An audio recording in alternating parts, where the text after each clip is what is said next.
miles in is that extremely steep section that I talked about, called Golden Staircase. And this is the Taiya River. I need to communicate ahead to my team again.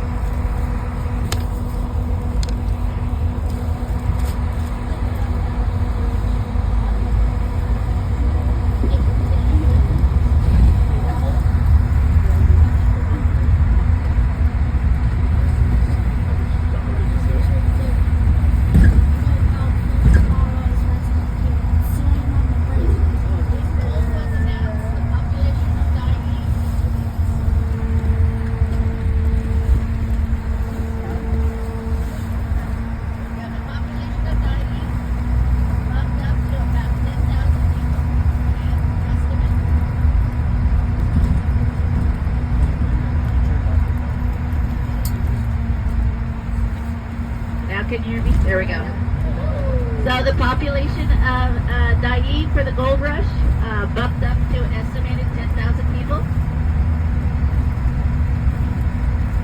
So you can imagine the demand on the natural resources that would be, all these trees would have been harvested, any beneficial plants would have been harvested and processed.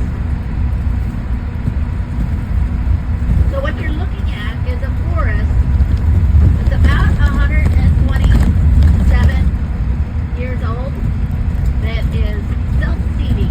These trees were not planted. This is nature's recovery from a human impact. And the primary reason that this forest has been able to recover is because there is a moss covering the very rocky surface. The moss can grow from 6 to 14 inches thick, and it's designed to absorb the moisture that we are enjoying today and hang on to it so that the self-seeding plants can sprout and take root.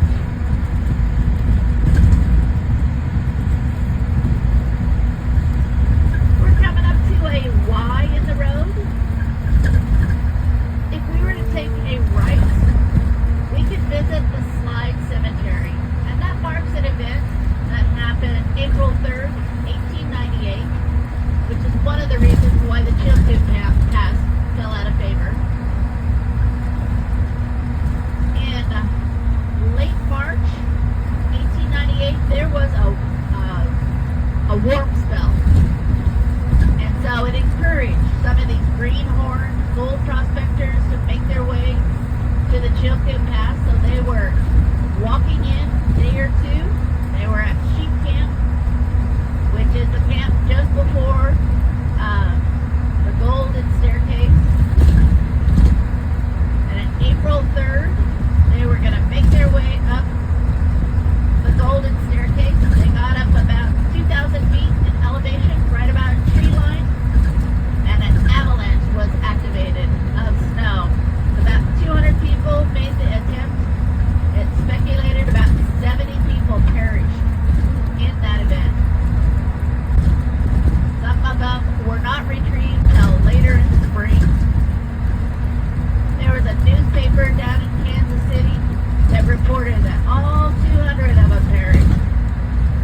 And there's some people that had, well, let's say, an unsavory history that they wanted to maybe disappear from. And some of them may have been found forward in Dawson City. Some of them may have been found in the Red Onion Saloon back in Skagway. To our left is the entry point of the township of Dyea. In my opinion, it is less than a ghost town. There's no buildings in there anymore. There's one facade of a building that I think is a newspaper office.